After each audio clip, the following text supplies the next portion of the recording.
Alright, Mopar people, welcome back to the channel. I'm just Mopar Joe. I'm back working on the hardtop Barracuda for my buddy Darren at Blake's Muscle Car. Previously I left off with doing the door jambs and under our fenders. It's all looking pretty good. I just sat the fenders back on to get them inside out of the weather and stuff. I still got to black this out. Y'all know that part. I think today and this week I'm going to tackle shooting under the hood. And initially I thought, yeah, I'm gonna probably bolt my fenders on, get all that lined up, and then when I shoot my hood I can spray, you know, up to a certain line here and whatever. But I don't think I want to do that. I think my game plan will be I'll pop these back off, and when I do my base clear for the outside of the car, I'm gonna go ahead and spray over to there so I can tape just underneath that. So I know there'll be paint, plenty of paint wrapped under the edge, and there won't be kind of a, you know, a splitting difference anywhere. Like if you can jam up to here if you want to and try to, you know, kind of roll your tape and back mask it to where you just get a light edge, but you'll always see that light edge when you raise the hood, and kind of the difference in sheen and whatever. So I know my reds, my base coat color and my acrylic enamel are so similar, you won't be able to tell it with your naked eye. There may be a little more gloss right here, but it's not going to be noticeable. And what the whole goal of this is just to have a nice driver quality paint job. He wants to be able to take this to Walmart and park it in the parking lot. You've seen the hundreds of door dings that it had and how much better they've gotten so far. It's not quite ready. Obviously the outside is just roughed in body work. I don't have my final finish stuff done. This fender outside may be the worst, but I'll get back to that. My goal for the day's video is finish this under the hood and get the pretty red on just like we did out here with our acrylic enamel. So this is going back to Matador Red color. If somebody had asked for that paint code, I believe it is this PP1 right here from the factory.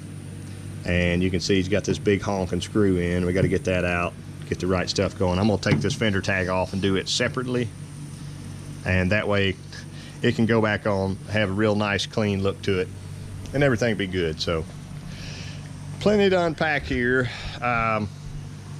He told me, I believe we had some kind of special wiring harness over here previously, so that I'm gonna take the plate off and paint. And I just kind of asked Darren, you know, do you want me to fill these holes? What are we doing? And he's going with a Gen 3 Hemi in this, also with probably vintage aftermarket air. So he's gonna need some of these holes for running wiring harnesses and whatever. So all I'm gonna do is kind of straighten them up a little bit so that, like example here, if that wasn't being used, you could just cap it off with rubber plugs, because that Gen 3 is gonna, the valve covers and heads are massive on it. You won't ever be able to see that with the engine in. I want to unbolt some stuff here to get a little cleaner job, be able to spray around. You know, it's easy enough. This master cylinder's already disconnected. Probably pull my plate off and get it out of the way so I can spray. See how it's kind of starting, the old factory rusty stuff there, hard to get to. I'll try to get rid of my line here. You know, easy rubbers, pop those out, all that jazz. But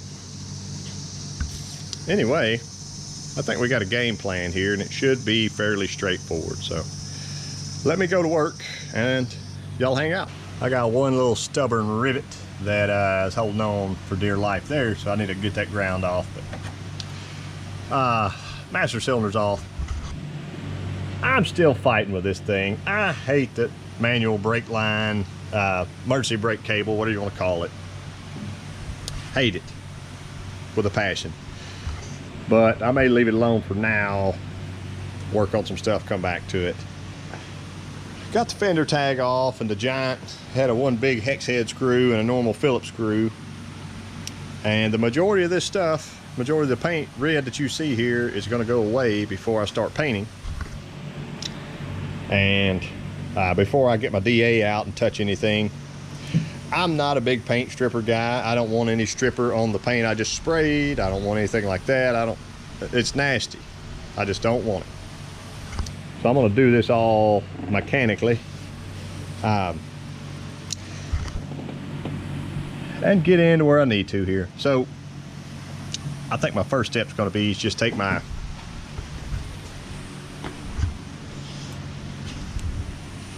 little 90 degree with a roll lock and hit all my spots that could tear up a piece of rough paper, which is most of the stuff here. You know, if there's a giant run, I can take it off in no time flat. This is only an 80 grit, but I'll knock off my sharp spots, then I can run over this with a DA pretty quickly and swap over to my red roll locks, kind of get curves and corners and stuff. This thing's going to get a workout today, but it's been a good one so far. So here's what a day looks like. And I realize using stripper would have got the majority of this same stuff off. But at least now my surface is prepped, and I was able to find a lot of these little ugly, rusty looking spots like that. I've got to get in the corners, little piddly stuff, just using different tools and whatever. I got to address our little battery box rusty spot there, and I think I can just cut myself a simple flat metal and curl it up so it'll kind of just be triangulated with a roll on the end there. Take care of that stuff next time I can get back to this. So it's been a little bit of work. I did have to stop and go buy some more abrasives. That's just what you run into when you're doing the work. But a lot of that paint just flew off there. It was wonderful.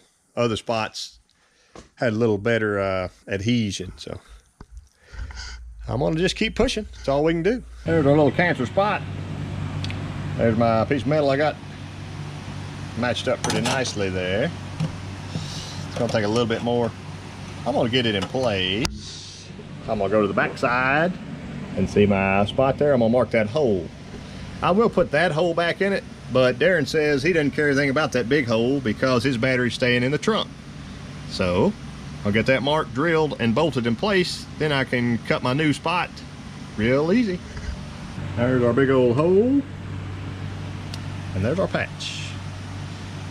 Look how thick that undercoating is right there. Pretty crazy. Might need a little different bend on my piece there, but it's fine. It's gonna look nice. And when it goes in, I can show you from the back side. See that little bit of gap all the way around? I can actually flatten it some, but I'll touch up my edges, but you want a gap like that. So when you do your grind down, weld and then grind down, it doesn't break through the weld, because if it was all butted up tight, then when you do your grind, the piece will actually be very brittle or weld snap on you.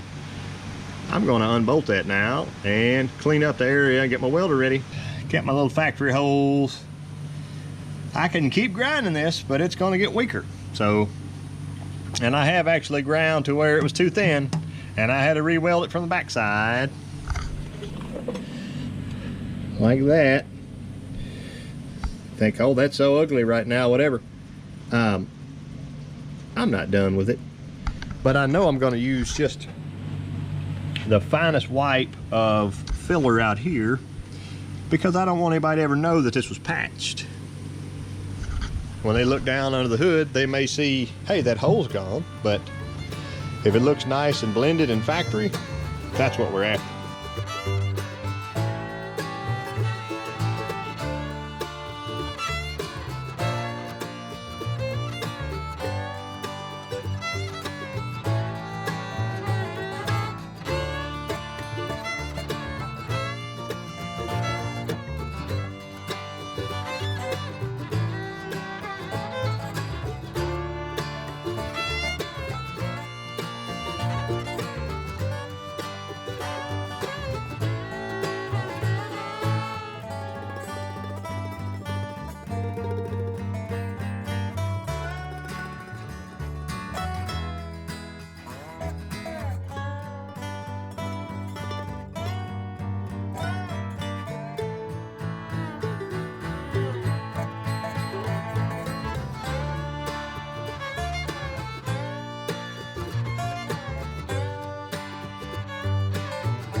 Got no paint over here yet, over here yet, over here yet. Running out of paint, I think. It's hard to put paint on the car, no paint. And the paint go.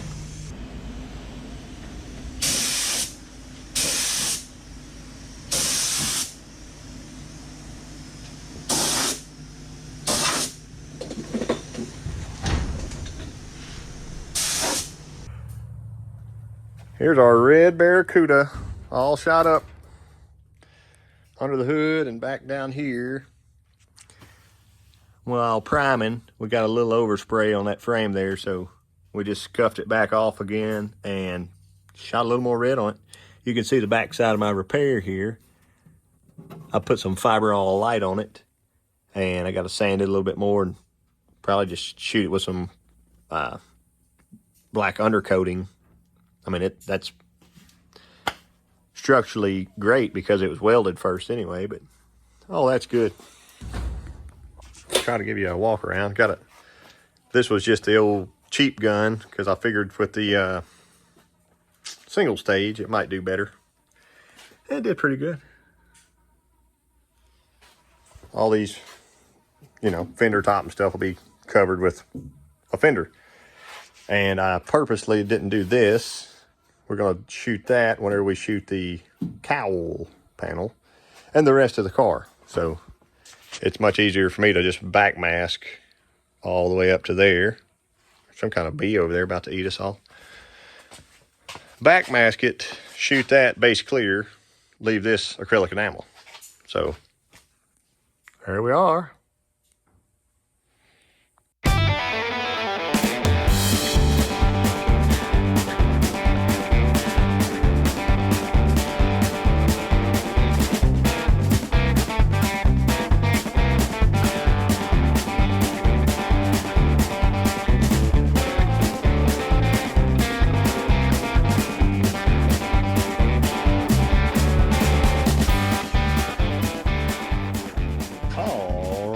People.